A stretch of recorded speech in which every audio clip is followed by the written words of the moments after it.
warahmatullahi wabarakatuh.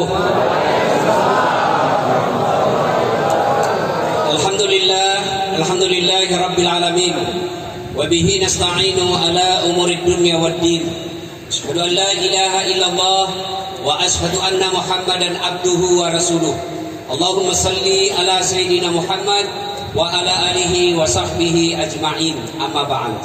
Faqad qala Allah subhanahu wa ta'ala fi kitabil karim wa huwa asdaqul qailin. A'udzu billahi minasyaitonir rajim. Bismillahirrahmanirrahim. Ya ayyuhalladzina amanu taqullaha haqqa tuqatih wa la tamutunna illa wa antum muslimun.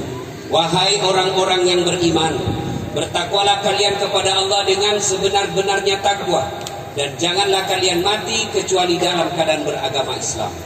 Ayat ini Jumat dibacakan khatib. Tidak sah khutbah Jumat bila khatib tidak membaca ayat ini. Artinya ayat ini sangat penting sehingga harus diulang-ulang. Jangan kamu mati, dan rasa-rasanya ini susah diterima akal. Jangan kamu mati, berarti mati kamu yang ngatur. Weh, jangan kau mati ya. Berarti mati mau-maumu. Mati bukan kita yang ngatur.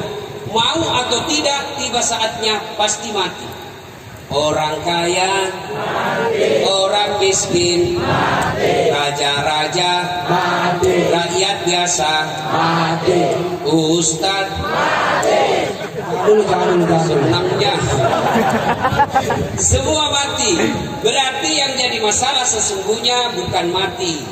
Yang jadi masalah illa wa antum muslimun, kecuali dalam keadaan beragama Islam. Berarti ada orang Islam tapi matinya bisa tidak beragama Islam. Siapa mereka? Contoh aja ini ya, contoh aja. Jangan marah bos, jangan marah. Sabung ayam ada juga di sini. Bilin-bilin. Udah dapat sama polisi, kejarlah sama polisi. Wih, judi ilegal, jangan lari, masih lari. Dikejar sama polisi, polisi tidak bisa kejar. Kenapa? Polisi besar perutnya. Ada juga polisi saya lihat besar perutnya, tidak nyambung.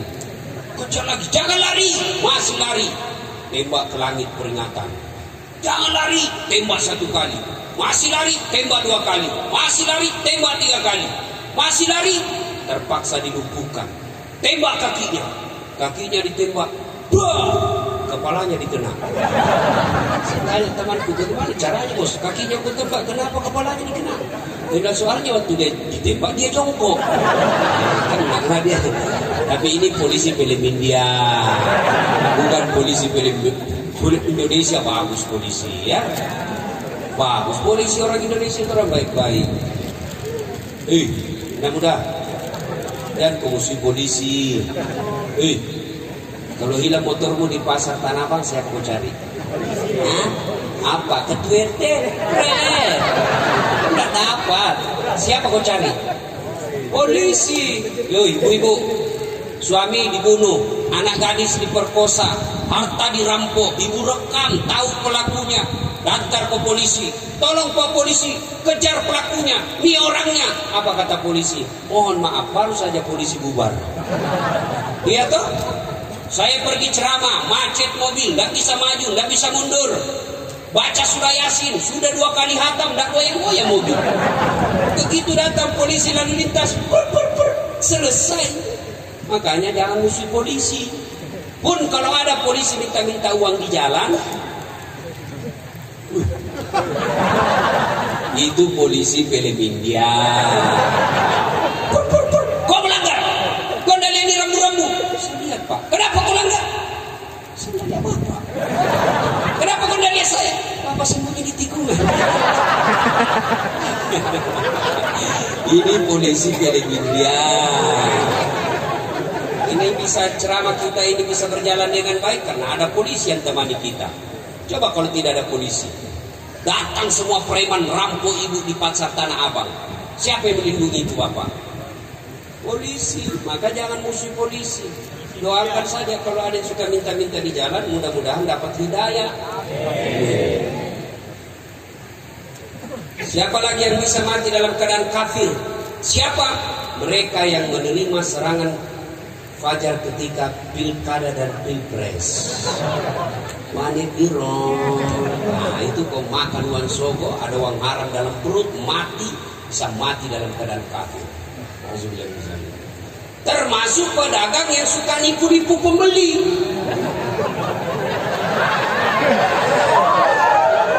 Bos, ini gaspola keren-keren. Betul. Ini dipasarkan banyak tukang tipu. Asli benar, pakai sumpah lagi, demi Allah asli. Sampai saya di kampung palsu. Ajar ini pedagang seperti ini. Yang ketawa saya suruh sini. Wih bos, wih, bagaimana hidupmu berkah? Coba lihat kasihan anak dari kampung, dia tabung duitnya itu 50.000 per bulan. Tabung cukuplah duitnya 400.000. Dia minta kepada bapaknya dibelikan tas sekolah yang bisa tahan sampai dia SMA. Dia pergilah bapaknya beli di Tanah Abang. Asli ini bang, asli. Demi Allah, 4 bulan rusak. Bagaimana hidupmu berkah? Disumpahi kamu sama anaknya, disumpahi sama bapak, kurang naik ya. Uangnya anakku setengah mati dikumpul, dia tipu saya. Orang budi besar, Andre nama wajah. Ada orang budi di sini? Banyak. Pak, hebat ini orang Buddhis. Mana-mana saya ketemu. Kemarin saya ceramah di Aceh, banyak orang Buddhis. Saya pergi ke Riau, Pulau Kijang, banyak orang Buddhis. Saya pergi Kaltim, namanya Samarinda seberang, bahasa Buddhis orang di sana. Saya pergi Sabah Sarawak, di Kinabalu saya khutbah Jumat, dia bilang Ustaz, bahasa Buddhis Ustaz, capek kita diceramai orang Melayu. Begitu saya ke Singapura, ada lagi Buddhist Street. Saya pergi ke Tanjung Priok, ada lagi di situ Jalan Bugis. Begitu saya masuk penjara, banyak juga orang Bugis. Dan di dalam juga banyak orang Bugis. Penceramahnya seorang Bugis, terjadi kolusi kayaknya. Orang Bugis itu alhamdulillah tidak takut sama istrinya. Ya? Mana ada orang Bugis takut sama istrinya? Tidak ada itu. Cuma istrinya lebih berani dari suaminya.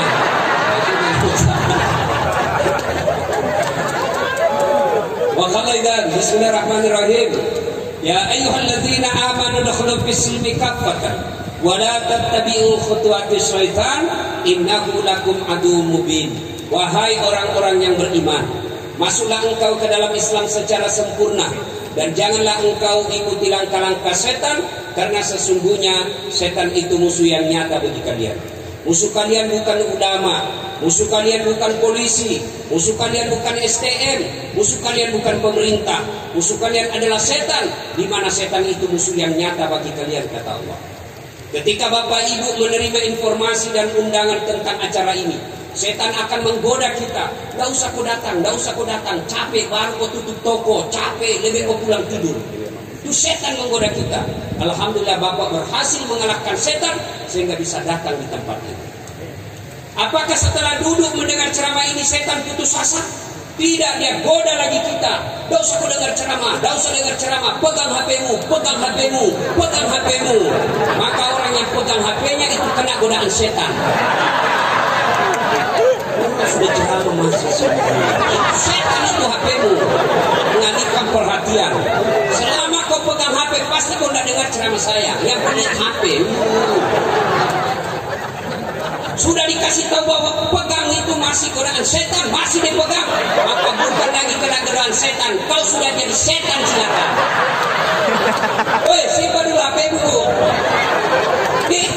Ibu-ibu yang pegang HP selama saya ceramah, saya doakan suaminya kawin lagi.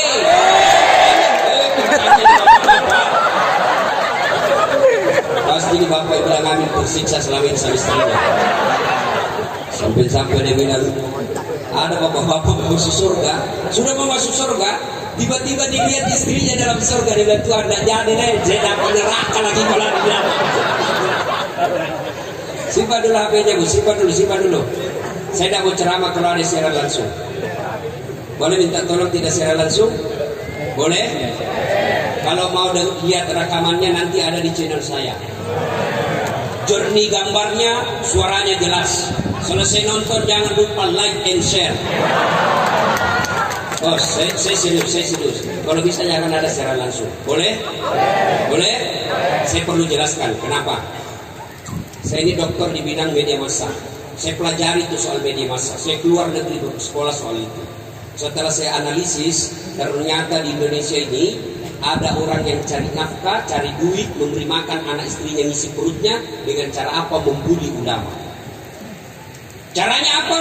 Ketika dia cari siaran-siaran langsung, ada keselio ngomong, dia share. Dan biasanya kalau siaran langsung begini, kita keselio. Contoh paling akhir, guru kita Ustadz Abdul Somad. Siaran langsung ditanya, Ustadz, bagaimana hukumnya main catur?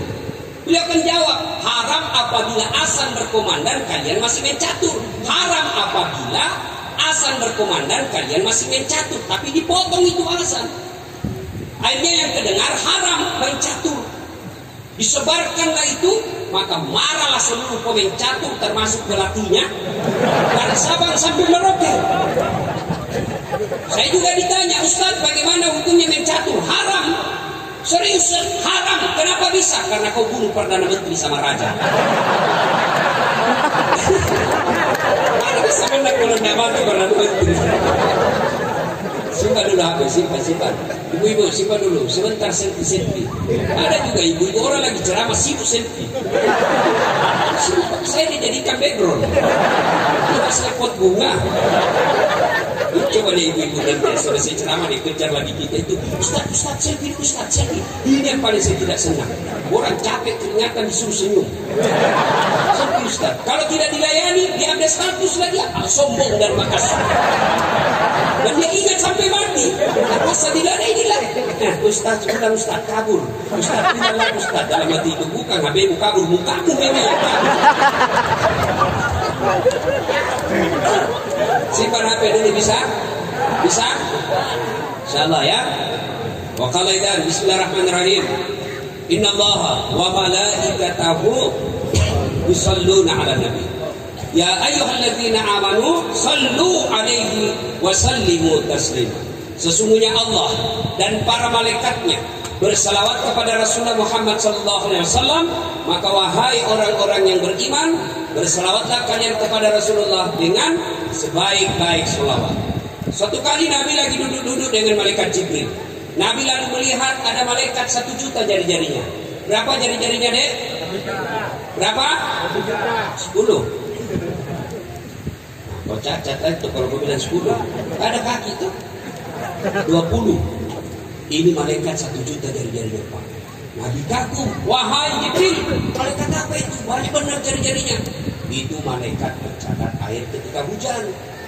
Nabi bertanya, wahai malaikat, kau mampu mencatat air ketika hujan? Ya, ku catat yang jatuh di laut, ku catat yang jatuh di gunung, ku catat yang jatuh di darat, semua aku catat. Satu yang tidak bisa ku catat, ya Muhammad. Apa gerangan? Lebih banyak jumlahnya dari air hujan. Apa? Ketika umatmu berkumpul di pelataran masjid. Masjid apa namanya? Nah itu. Lalu mereka berselawat bareng-bareng kepadamu. Saya tidak bisa mencatat betapa banyak pahala yang Allah turunkan di tempat ini. Maka ketika berkumpul seperti ini, jangan sia-siakan. Mari selawat bareng-bareng, karena dengan selawat bareng seperti itu Allah turunkan keberkahan yang luar biasa di tempat ini. Maka saya mau ajak berselawat bareng-bareng. Bisa? Bisa? Saya mau dengar mana lebih kencang suaranya pedagang perempuan dengan laki-laki. Bisa? Nah, jenis kelamin laki-laki diam dulu. Ibu-ibu ayo ikut sama saya, Bu. Yuk, Bu. Sholatu ala toha sulillah sholatullah ala yasin. Ya itu bukan keras, Bos, itu namanya syahdu. Suara begitu yang kasih nafsu kita di telepon. Makanya ibu-ibu terutama yang janda, kalau ditelepon sama suaminya orang jangan bikin satu suara. Assalamualaikum Ibu. Waalaikumsalam. Mana semuanya orang nafsu? Lagi di mana ibu? Di rumah aja pak. Lagi ngapain? Baring-baring dong. Tegas loh. Assalamualaikum. Waalaikumsalam. Lagi di mana ibu? Di toko. Lagi nggak? Kenapa kau tanya? Teleponnya lagi besok.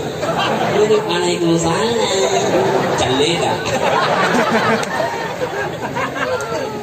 Ibu-ibu diam, kita dengarin bapak-bapak. Ayo anak muda, yuk anak muda, bareng-bareng, keras, kencang ya. Salatullah, salamullah, ala toha rasulillah. Salatullah, salamullah, ala yasin habibillah. Semua perempuan tawassalna bismillah wa bil hadi rasulillah wa kulli mujahidilillah bi ahlil badri ya Allah. Alhamdulillah, terima kasih ibu bapak, saudara-saudara sekalian, beristimewa guru-guru kita yang ada di tempat ini, yang insya Allah dimuliakan dan dirahmati oleh Allah Subhanahu wa Ta'ala. Minta tolong dijawab dengan jujur. Ada pedagang di sini? Angkat tangan. Pedagang. Siapa pedagang? Oh. Ada yang mau dagang rugi? Ada yang mau rugi dagangannya? Pasti orang beda-beda gitu kalau rugi. Ada yang mau untung? Oh, semua pedagang mau untung. Tidak satupun manusia yang berbisnis mau rugi. Semua mau untung. Tapi selanjutnya semua yang untung belum tentu jauh dari azab Allah. Ada orang berdagang satu hari dapat 5 juta, untung dia, tapi belum tentu jauh dari azab Allah. Ada orang untung 10 juta satu minggu, 20 juta dia dapat satu minggu, tapi belum tentu terbebas dari azab Allah. Tapi ini pedagang, sudah dagangnya untung, sudah dagangnya tidak rugi, jauh lagi dari azab Allah. Siapa mereka? Inilah yang kita akan jawab pada taklim kita kali ini. Nah, Allah Subhanahu wa Ta'ala bertanya dalam Al-Quran. Bismillahirrahmanirrahim. Hal adullukum ala tijaratin tunjikum. Mau tidak saya tunjukkan kalian sebuah niaga bisnis yang tidak pernah merugi. Bayangkan, tidak pernah merugi dan jauh dari azab Allah. Kalau ditanya begitu apa jawabannya? Pasti mau. Kalau mau kata Allah, syaratnya 1, tu'minuna billah. Berimanlah kepada Allah Subhanahu wa Ta'ala. Artinya apa? Silahkan jadi pedagang baju yang beriman kepada Allah. Silahkan pedagang peci beriman kepada Allah. Dagang sarung beriman kepada Allah. Yang jadi masalah kita ini gampang sekali ngaku. Saya beriman kepada Allah. Kamu beriman kepada Allah. Ngaku beriman gampang. Tapi yang sulit adalah diakui sebagai orang beriman. Contoh, ibu bapak kenal Sandiaga Uno? Tahu Sandiaga Uno? Tahu. Itu kan orang dari Sulawesi. Ibu bapaknya dari Sulawesi. Nah itu Sandiaga Uno masih sepupu sekali sama saya. Ngaku. Mulai bingung, kok jauh benar tampangnya. Sandiaga Uno cakap, Ustaz hancur. Saya jujur, saya ini tidak gagah. Sandiaga Uno itu gagah. Saya bohong kalau saya bilang Sandiaga Uno nggak gagah. Dia gagah, saya tidak gagah. Tapi saya menawan. Ini yang luar biasa buat saya, menawan bos. Ngaku saya sepupu dengan Sandiaga Uno gampang. Tapi yang sulit adalah diakui oleh Sandi sepupu. Ini jadi masalah. Bapak ke Sandi, Bang Sandi, ya, katanya sepupu satu kali sama Das Adlati. Siapa ya? Namanya baju kudengar. Ngaku kepada Allah beriman gampang. Yang sulit adalah diakui oleh Allah sebagai orang beriman. Bapak pedagang mengaku beriman gampang. Kalau perlu sampai keluar gigi palsunya ngaku. Beriman kepada Allah, beriman kepada Allah. Sampai nyatu itu bibirnya. Tapi ketika di cross check kepada Allah, benarlah dia beriman kepada Allah? Oh, mana? Ngaku beriman kepada Allah gampang, tapi diakui oleh Allah sulit. Lalu kalau begitu Ustaz, orang beriman itu bagaimana? Masih kita ingat pelajar pendidikan agama kita dulu waktu kecil SD di kampung. Iman adalah meyakini dalam hati, mengucapkan melalui lisan, melaksanakan dalam kehidupan sehari-hari. Yakin dulu, ucapkan, lakukan. Maaf berimu maaf. Kita umat Islam ini imannya baru 2/3. Kadangkala dia yakin, kadangkala dia ucapkan, tapi belum dipraktekkan. Bagaimana hukumnya riba? Haram. Artinya haram, dosa kalau aku lakukan, betul haram. Wa halallahu bai wa harrama riba. Dia hafal ayatnya. Allah halalkan jual beli, tapi Allah haramkan riba. Mana itu riba? Menipu pembeli. Itu riba itu bos. Kau dapat uang 1 juta, 2 juta, 5 juta sehari, tapi hasil kau tipu orang, maka jangan heran duitmu 30 juta kau dapat tiap bulan, tapi anakmu narkoba. Kau dapat rumah yang mewah tapi tidak bisa tidur kecuali minum obat tidur. Kenapa? Uang riba yang ada menumpuk dalam dirimu. Bayangkan dia tipu kita. Lain dia kasih contoh dan dia bungkus. Dia ketawa, saya seru sini. Kau semua itu pelakunya. Mahal aslinya di biok palsunya. Mereknya Polkom, tapi produksinya dalam... Dia ketawa, saya seru sini. Gimana caranya bos? Mereknya Levi's, tiba-tiba apa ini bos? Demi Allah, kalau cara gini kalian berdagang, jangan heran begitu kau pensiun, habis semua untungmu itu hanya untuk cuci darah. Siapa suruh undang kak? Gas, benar. Coba lihat orang yang suka dagang nipu. 3 anaknya, 1 pengedar, 1 pengisap, 1 kawin lari di bawah bandar. Banyak duitnya, memang banyak duitnya, tapi tidak ada bisa dia makan. Duitnya 7 miliar, dilarang makan nasi. Apa enaknya 7 miliar dilarang makan nasi? Saya pernah diundang ceramah ke Milan. Tahu Milan? Tahu Milan? Hah? Itu Bekasi lurus-lurus dulu kanan. Sampai di sana saya 2 hari dikasih saya pizza, spaghetti. Saya makanan apa ini? Saya bilang saya ini perlu Buddhis bos. Tidak mempan kalau tidak ketemu nasi. Kau siksa saya. Saya tidak bisa ceramah kalau tidak ketemu nasi. Berhenti saya ceramah kalau tidak kasih saya nasi. Baru 2 hari saya sudah menderita. Dilarang makan nasi. Duitnya 7 miliar. Dilarang makan nasi, dilarang makan daging, dilarang makan gula, dilarang makan garam, dilarang makan lemak, berlemak-lemak, dilarang makan ayam, semua dilarang. Apa saja bisa dimakan? Ubi rebus yang warna ungu. Hai. Mobilnya harga 1 miliar tapi dilarang pakai AC. Baru 10 menit dalam mobil gelisah. Rem sedikit mati.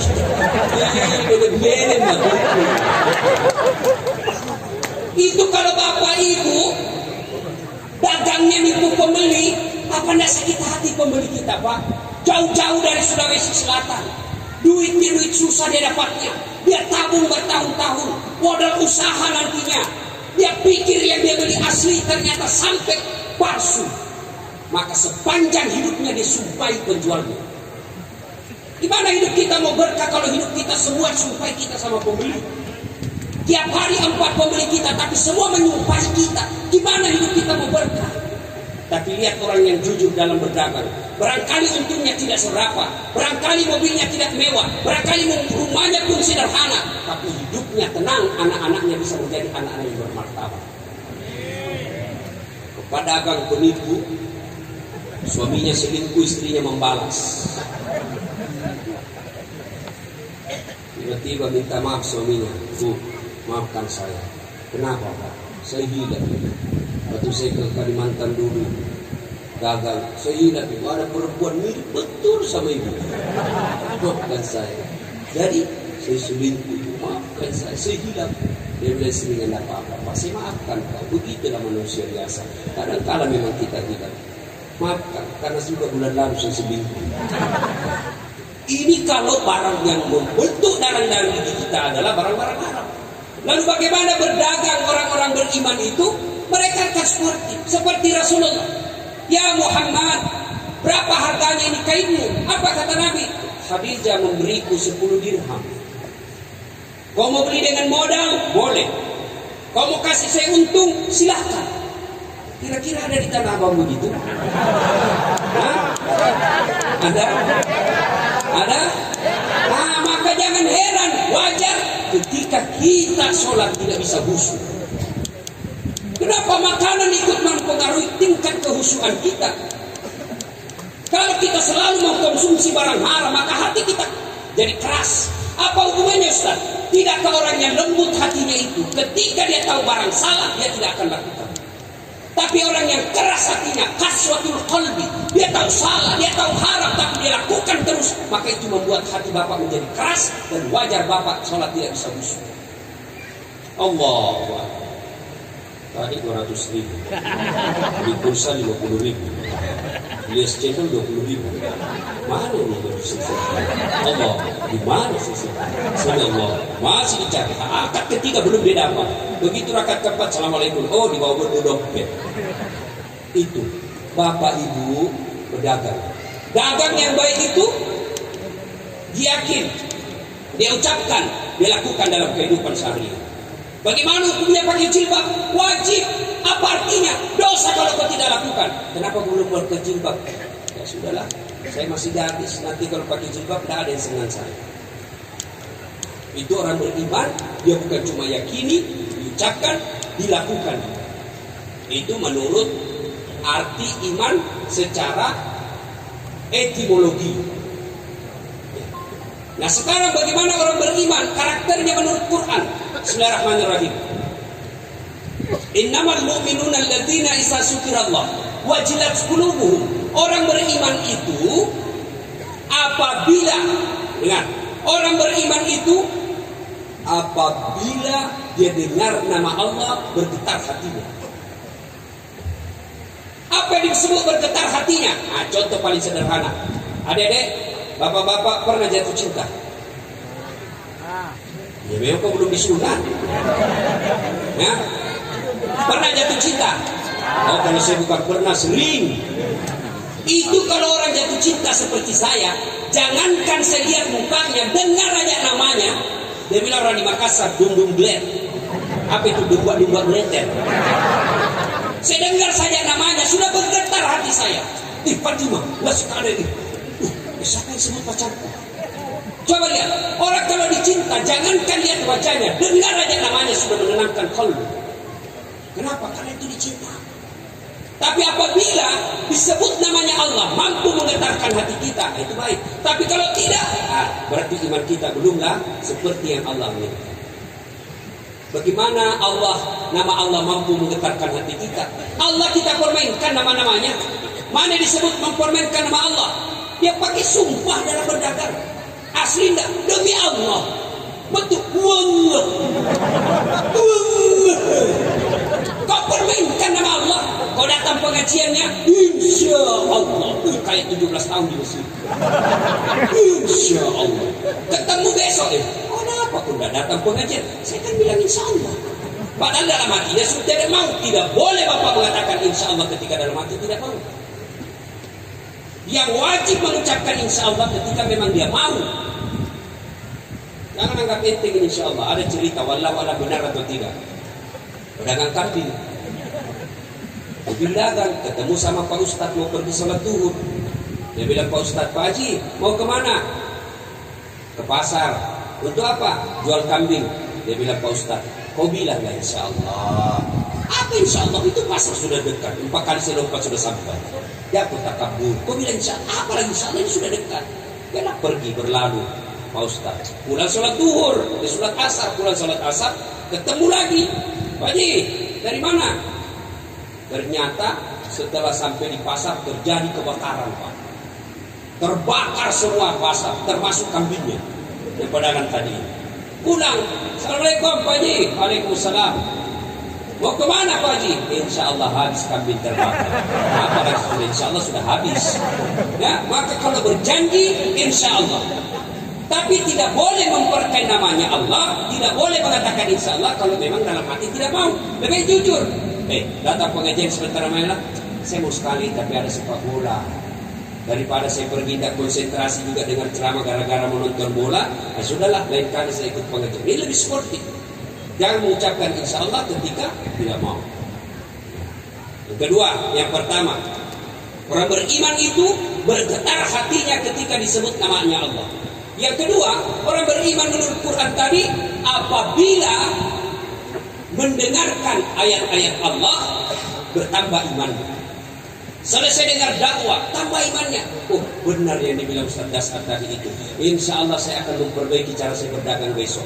Kalau selama ini Bapak suka nipu, suka malsukan produk-produk orang, dan besok dia berhenti, maka Alhamdulillah Bapak termasuk orang yang sempurna imannya. Tapi kalau dia bilang, pintar juga itu sudah cerita neraka, kayaknya dari neraka besok dia tetap lakukan. Itulah yang disebut Bapak perasaan. Orang Buddhis bilang tanteng tong janjinjo. Apa itu tangi kamu lo tangi takut jam wita topi lo wita ya. Itu orang Buddhis itu sudah kepala batu itu yang begitu. Orang Makassar bilang eja tompina doang, kucini tompina kucini ki. Nena eja sinampe neraka tes mutu kok. Itu ada juga seperti ini, keras hati, tidak mampu nasihat. Siapa jadi beritahu dia tidak mampu nasihat. Tanda yang ketiga menurut Al-Quran tadi, wa ala rabbihim yatawakkalun. Hanya kepada Allah dia bertawakal, berserah diri. Artinya apa? Dia berniaga dengan baik, dia jujur, tidak menipu orang. Kemudian dia sholat duha sebelum dia buka tokonya, berdoa selesai sholat duhur, dia minta dimudahkan usahanya. Lalu dia berserah diri. Ternyata hari ini dia cuma dapat untung 1,5 juta, tidak seperti apa yang diharapkan. Maka dia berserah diri kepada Allah SWT.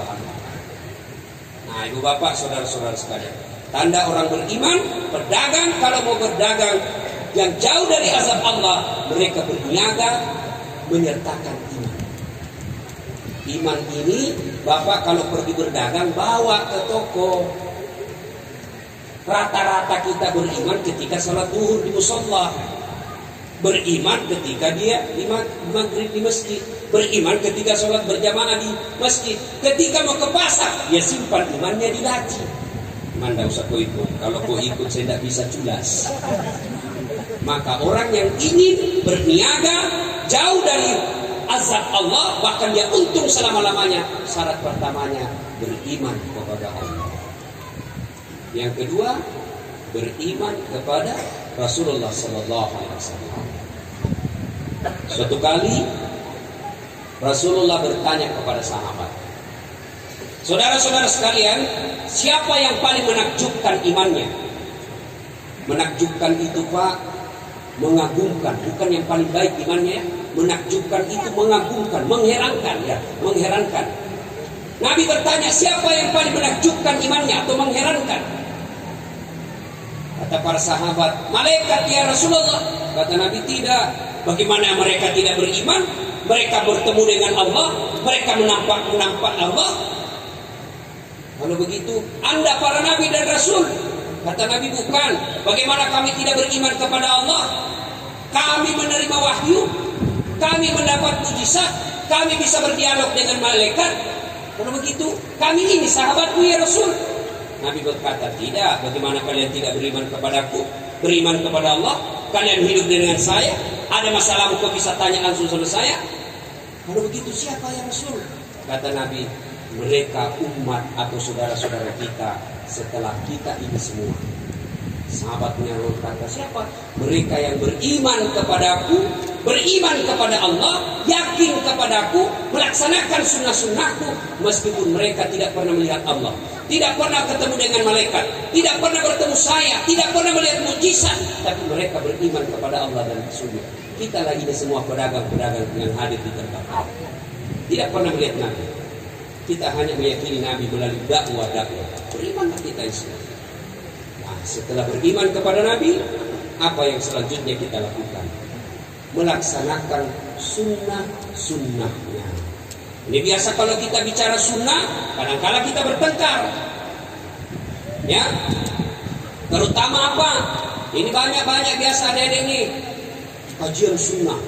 Bahkan dia bikin daftar Ustadz Sunnah. Nah, Ustadz Sunnah dicatat 1 sampai 50. Yang tidak ada berarti kami ini tidak masuk Ustadz Sunnah. Adik-adik nih, mumpung saya ingat, kalian terutama yang pedagang hijrah. Pedagang hijrah, orang hijrah itu ada bukan yang suka mencari-cari kejelekan sesama manusia. Kalian silakan belajar hadis, kalian belajar tafsir, silakan belajar agama dengan baik, silakan cari dalil sebanyak-banyaknya, bukan untuk menyerang orang lain, tapi untuk kalian amalkan sunnah yang kalian yakini.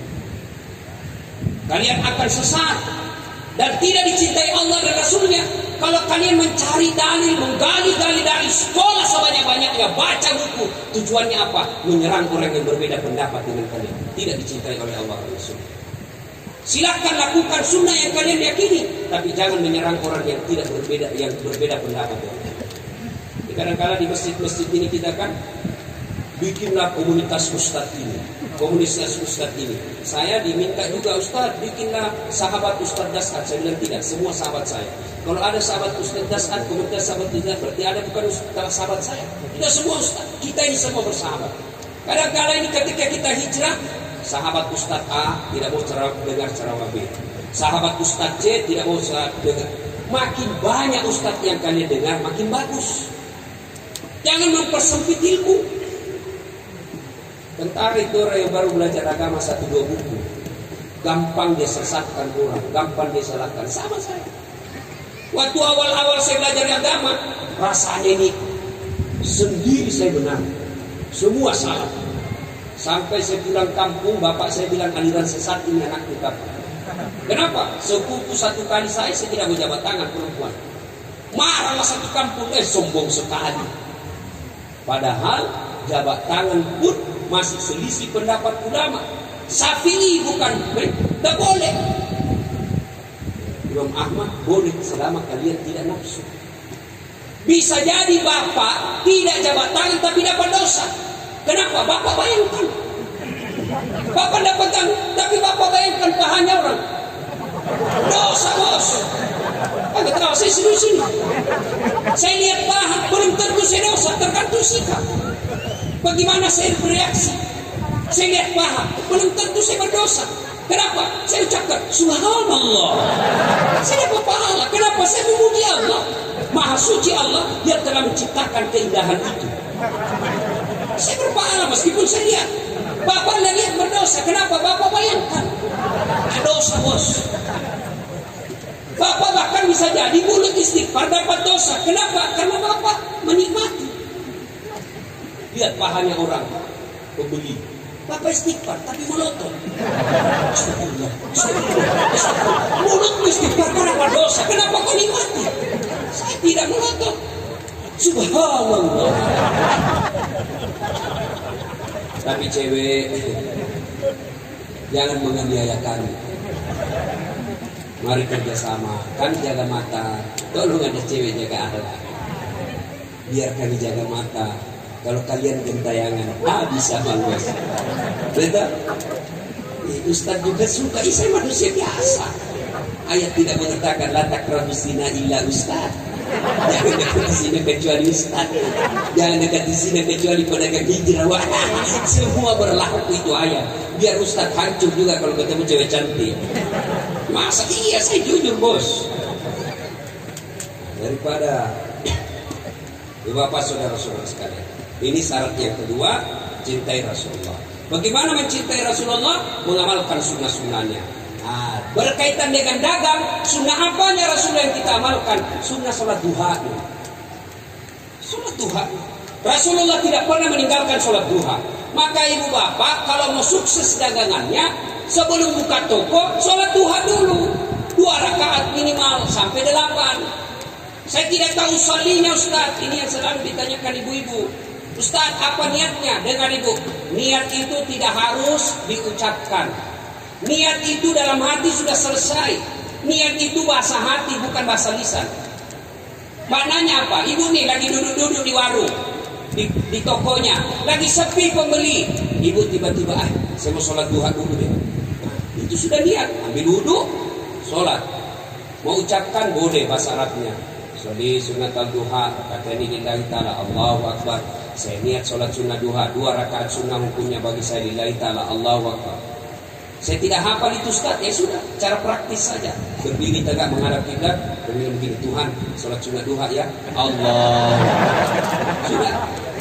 Baca doa kita, baca Al-Fatihah, baca Wadduha kalau hafal, kalau tidak yang ibu hafal saja. Kul-kul juga boleh. Ya ketawa dulu, seru sebenarnya. Daripada kau baca yang susah-susah seperti Al-Kafirun, tidak mau selesai itu kau cari masalah. Atau Wat-Tini sambil walasi. Saya waktu awal-awal itu hafal itu atas kecil itu. Kenapa ini lain pertamanya lagi? Cari di mana ketemunya ini? Saya ingat dulu waktu saya kuliah. Ini bisa benar waktu saya kuliah. Belum jadi ustaz waktu itu. KKN lah kita. Nah ada kawan saya dia pakai gamis begini. Saya bilang pasti anak pesantren ini. Jadi imam, silakan imam. Dia baca Al-Fatihah lancar. Dia baca Al-Kafirun. Begitu dia baca Al-Kafirun dalam hati itu cari masalah. Tapi dia dah baca kasih. Wala antum ma'abudun ana a'budu wala antum ma'abudun. Ini teman ke fakultas sastra nasiku mah. Wala antum ma'abudun wala ana a'budu. Langsung jengkel itu bangku ini fakultas sastra namanya pindah. Woi, kenapa tak putar-putar di sini? Sudah ini juga kupikir, bubar deh. Langsung ayo sholat masing-masing ya, lewatnya lewat. Maka kalau sholat tidak harus. Ini juga kadang-kadang ini yang kasih kacau kita sholat kan. Ini biasa imam biasa. Kalau Ustaz sampai nak suaranya mengerti jamaah, ya kan? Ada juga itu imam penghafal Quran, dia merasa bahwa dia tunjukkan hafalannya bahwa ini dengar kok hafalanku banyak. Tidak boleh begitu bos. Yang kau siksa jamaah. Itulah sebabnya sunnah itu imam sebelum angkat takbir dia dulu ke belakang. Salat jamaah. Dia dulu. Siapa tahu apanya orang tua yang mati. Kau siksa orang tua maksudnya. Nah, lagi kepalanya belum selesai ya, dia enak baca kita disiksa di belakang. Saya paling stres Pak. Kalau yang dia baca imam panjang dan saya tidak hafal. Kenapa? Karena kalau dia salah saya bertanggung jawab. Nah kasih malu Ki. Gara-gara dia tidak, kita juga ketahuan dah hafal. Ya, ini ada juga itu imam begitu. Nanti dibilang hebat kalau dibaca surah-surah yang panjang. Tidak. Kombinasikan. Rakaat pertama mungkin Quran besar agak panjang. Rakaat kedua ya juz amma. Coba kalau kita baca juz amma imam, kita bisa ikut. Kenapa kita hafal? Tapi begitu imam membaca surah Al-Baqarah ayat 11 sampai 113. Ya sudah yang bacanya kita ingat hayalan kita. Semua belanja dipikir. Allahu Akbar. Dia baca kita mau ikut dan dihafal. Muruku belum selesai dan masa dibaca semua pengumuman di masjid. Ada angka uang sudah selesai satu papan tulis sudah dibaca, belum selesai Al-Baqarahnya terpaksa dibaca lagi kalender Persatuan Guru belum selesai dibaca lagi bajunya orang caleg DPR. Siapa yang salah bos? Siapa salah? Hanya dengar ini Pak Imam, aspirasi ini. Lagi dia baca. Anak muda akhirnya tobat. Ada anak muda malam Jumat dia mimpi masuk neraka. Dia bertobatlah. Dia pergi sholat subuh mulai Jumat. Begitu selesai sholat Jumat saya ketemu. Enak sholat di masjid. Dia bilang apa enak tobat ampun saudara. Kenapa itu masjid aliran sesat? Kenapa aliran sesat? Dia sholat subuh 3 rakaat. Bukan 3 rakaat sujud tilawah namanya itu loh.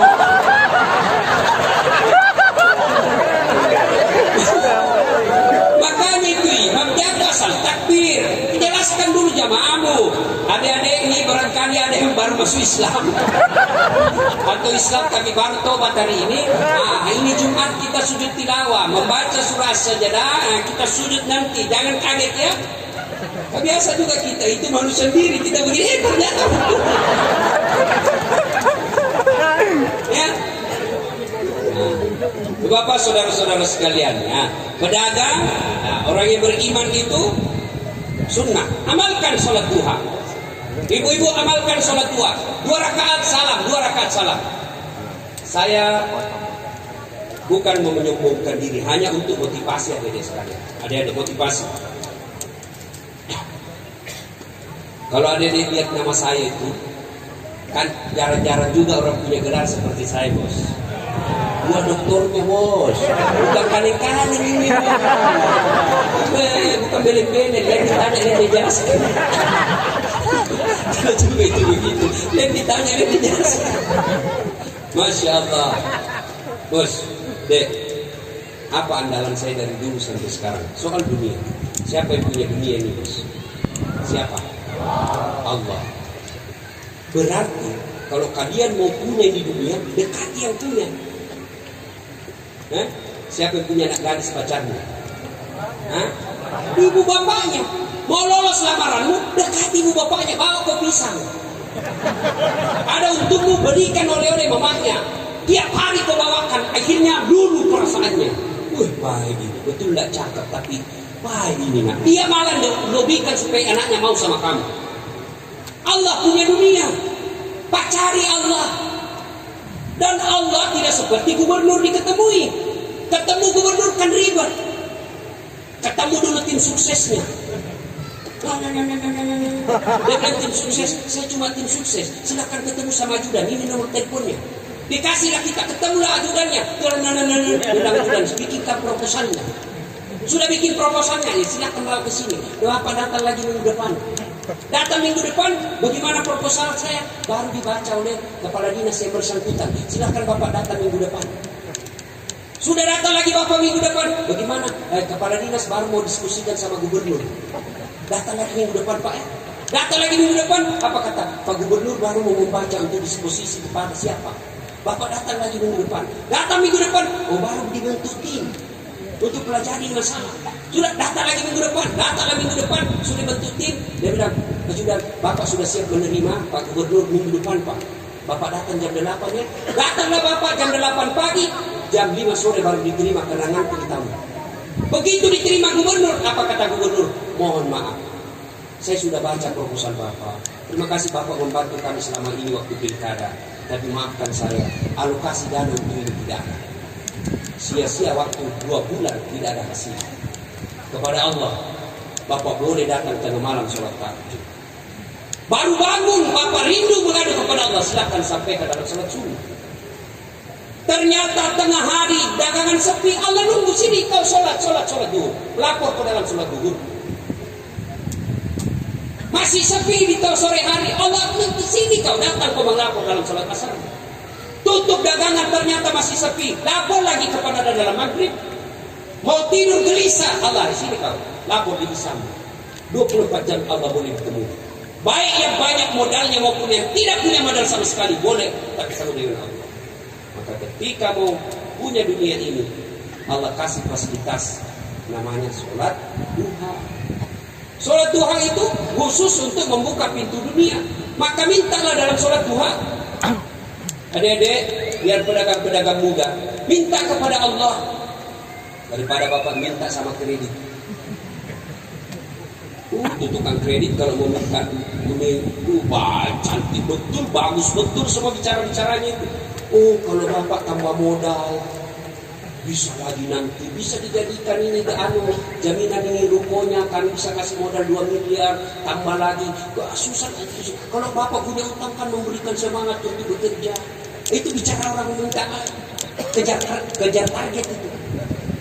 Begitu sudah cair kredit 2 miliar, nggak bisa dibayar, akhirnya apa? Utang bertumpuk, akhirnya ruko diambil.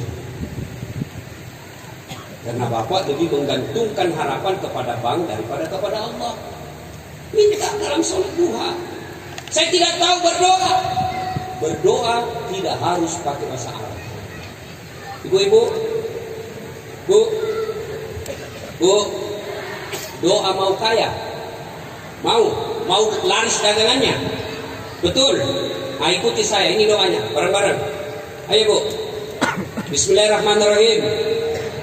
Allahumma barik lana bima rasaqtana wa qina. Coba, tidak tahu artinya.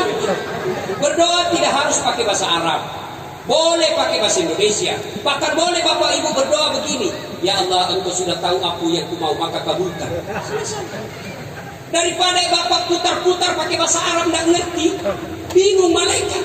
Apa maksudnya di Bapak ini? Ibu lancar dagangannya, ternyata doa minta hujan. Itu malaikat, bos.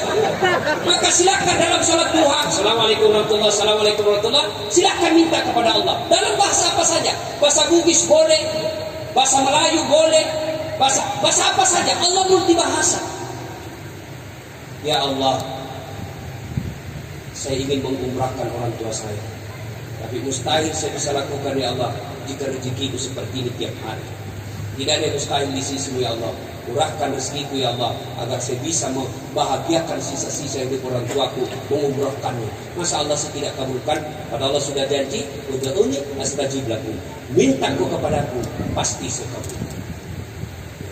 Yang berikutnya, pedagang yang ingin hijrah dengan sebaik-baiknya, berdagang tanpa rugi dan jauh dari azab Allah. Wa tujahiduna fi sabilillah. Berjihad jalan agama Allah, amwal anfus, dengan harta dan jiwa mereka. Dengan cara apa? Sedekah. Bapak kalau mau sukses dagangan, belajarlah menjadi dermawan. Semakin pelit, makin susah rezeki kita terbuka. Semakin kita rajin memberi, Allah makin membukakan pintu rezekinya.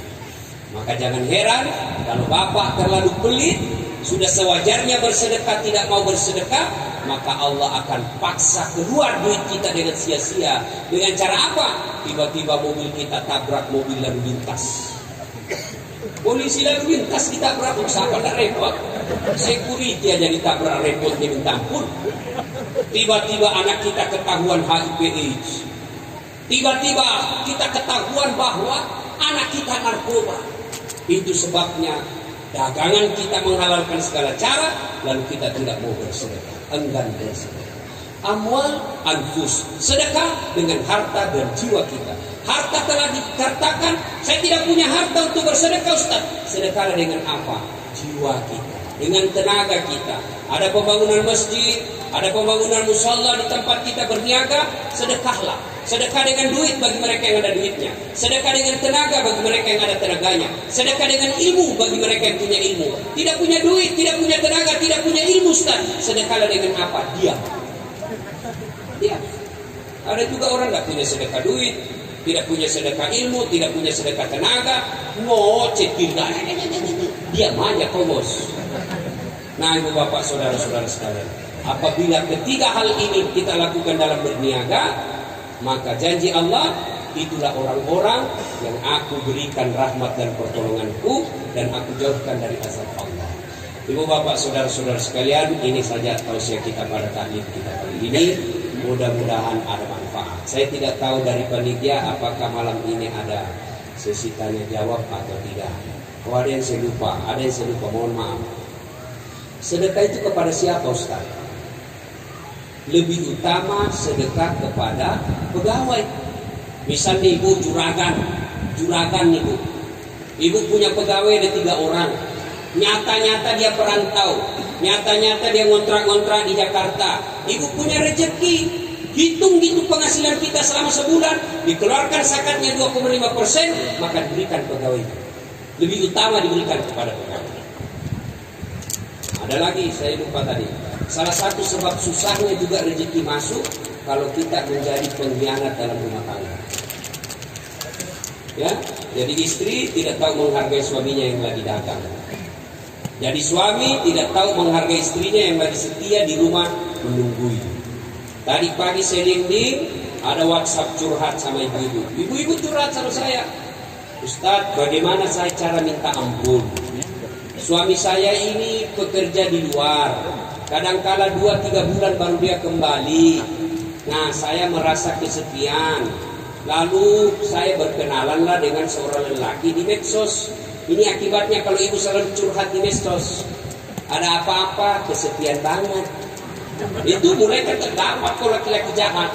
Boleh juga tuh diganti. Awalnya bercanda, akhirnya apa? Kami merasa cocok sama cocok Ustaz. Akhirnya kami melakukan hubungan suami istri. Ini laki-laki juga dia begitu karena dia tidak senang sama istrinya karena sudah mulai kanker, tidak bisa. Dengar ini Bu, dengar ibu. Kalau ibu mau curhat ada dalam masalah rumah tangga, jangan curhat di medsos. Jangan curhat sama keluarga. Belum tentu juga keluarga niatnya baik. Kadang-kadang kita curhat sama saudara, apa dalam hatinya kita cerita, memang di depan kita dia bilang, kenapa bisa begitu suaminya, padahal kau sabar menunggunya di rumah dia pergi berdagang. Padahal dalam hatinya kau rasa itu. Lebih baik ibu curhat kepada Allah, jangan curhat di medsos. Bayangkan seperti tadi, perempuan bejat seperti ini, suaminya pergi cari nafkah, dia tinggalkan anak istrinya, rela berbulan-bulan tidak pulang untuk menafkahi istri, malah istrinya merasa kesepian dan pergi berzina. Kalau begini kejadian, tak bisa kita sukses, jauh dari azab Allah. Akhirnya saya bilang apa? Minta maaf deh sama suamimu. Jangan nanya Ustaz, kau sebut itu dosamu. Saya tidak tega Ustaz. Apa boleh buat? Kau diceraikan ya itu resikomu. Nah, ibu baik-baik sama suami kalau mau rezeki. Bagus juga itu kita ini suami. Kalau mau pergi pasar dagang, ibu sayang-sayang kita di rumah. Ku lepas di kau pahlawan. Nah, begitu suami mau pergi, ini bapak-bapak jadikan tradisi seperti Rasulullah. Beliau kalau mau keluar, beliau bersedekah kepada istri beliau. Apa sedekah Rasulullah kepada istri beliau? Sun jidat. Maka ibu-ibu kalau suami mau keluar besok dagang, dia lupa ingatkan, Pak sedekah. Nah, kasihlah sini kau saya sedekah kau. Tapi ibu juga kalau mau disedekahi, kalau sudah tahu suami mau berangkat, ibu sikat gigi lah minum dulu. Ya. Kita pulang. Ini kan istri juga ini penentu untung kita, ngasih apa rezeki kita di pasar. Bayangkan bahagianya kita di pasar, istri kita selesai sholat duha dia WhatsApp, Pak, jangan menipu publik, rezekimu tidak akan diambil orang, jangankan diambil, tertukar saja tidak. Saya baru saja doakan kamu dalam sholat duha tadi. Salam sayang selalu dari istrimu di rumah. Senang tak bapak-bapak dapat WhatsApp seperti itu? Senang, pernah. Paling jangan lupa singgah beli beras. Enak kan kalau kita dapat WhatsApp seperti itu. Pas pulang istrinya, suaminya, sebelumnya Bu, ini sudah mau tutup toko, tapi hari ini sepi sekali. Istrinya sudah tahu, maka istri yang soleha dia akan datang menjemput suaminya dan memberikan semangat baru. Assalamualaikum kakandaku Arjuna. Waalaikumsalam adindaku Sri Kandi. Istrinya berwih, gagah betul kau bang hari ini. Kata suaminya, berarti saya jelek kemarin. Lalu istrinya duduk di samping suaminya, dia bukakan sepatunya suaminya, lalu dia berkata, Bang, begitulah romantika berdagang. Jangankan abang, Nabi pun pernah mengalami susah dalam hidup.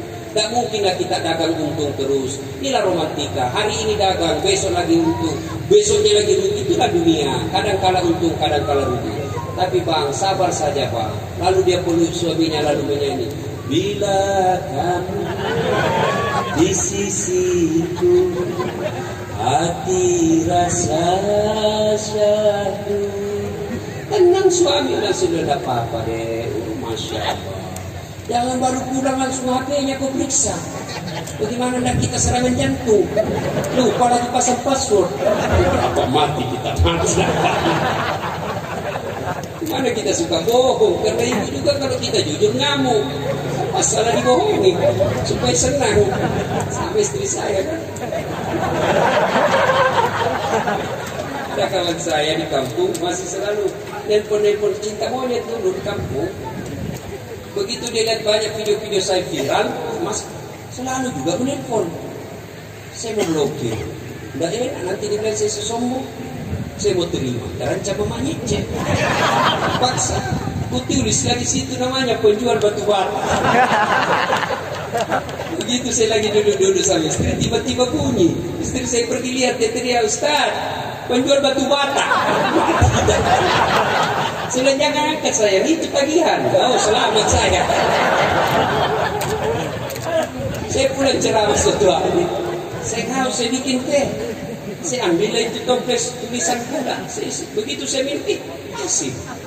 Benar, saya pilih itu toples tulisannya gula. Saya garam. Saya tanya istriku, sayang, kenapa ini gula baru kau tulis garam, isinya kau tulis garam. Gula kau tulis gula, isinya garam. Dia bilang, HP-nya juga Ustaz, lain isinya lain ditulis.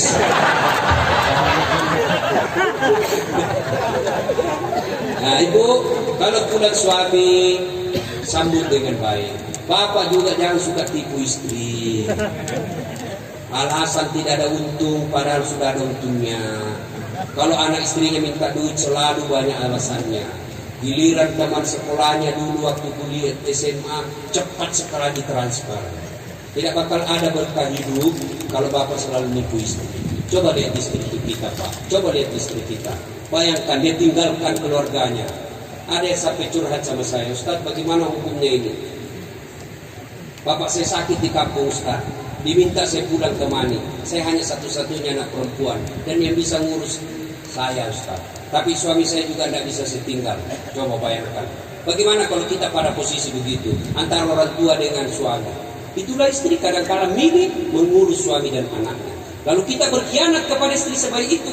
Pantas kita dagang berpuluh-puluh tahun. Tidak bisa sejahtera hidup kita. Kenapa? Orang yang paling menyayang dan mengurus kita khianati. Maka Bapak Ibu, kalau ada yang pernah menyakiti istri, minta maaflah mulai besok. Mudah-mudahan setelah minta maaf Allah bukakan pintu rezeki.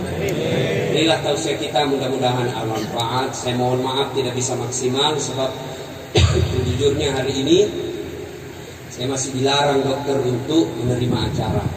Tapi apa hendak dikata, sudah dijanji, tidak bisa lagi kita tidak datang. Kalau kita tidak datang, dibully kita di medsos sampai habis.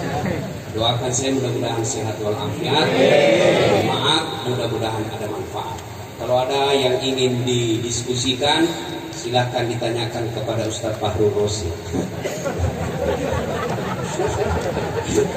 Baik, Ya. bagi para jamaah. Belum selesai bos. Kau sudah suruh saya pulang. Kalau ada yang masih mau dengar ceramah saya, silakan nonton Tabligh Akbar dari Indonesia TV One setiap hari Sabtu atau Ahad pukul 12.30 sampai selesai. Sabtu atau Ahad. Cuma agak lama tunggunya, lama menunggu. Satu kali 1 minggu muncul.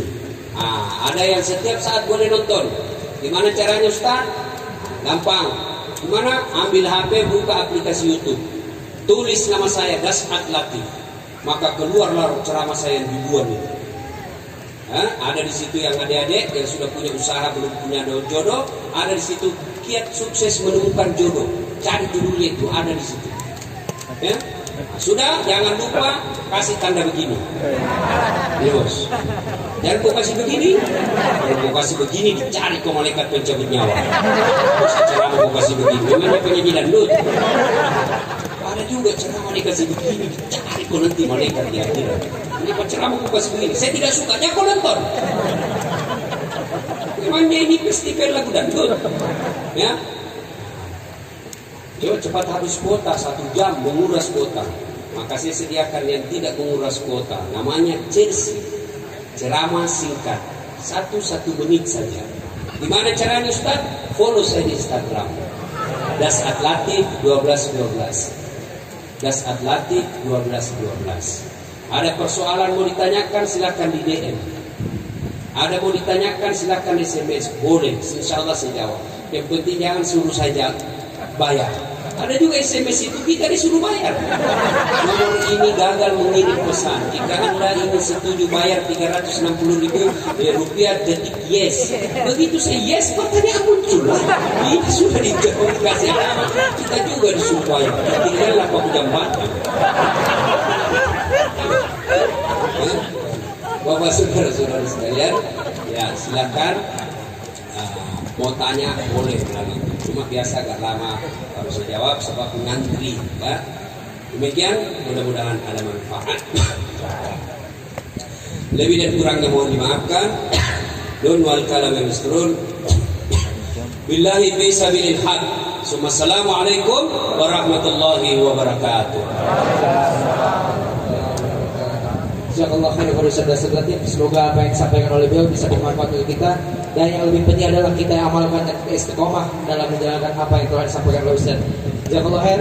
Mohon maaf pada kesempatan kali ini Ustaz karena harus segera pergi ke bandara untuk flight malam ini. Kita doakan semoga selamat sampai tujuan, dan juga insyaallah kita diberikan kesempatan lagi di lain waktu untuk kita bisa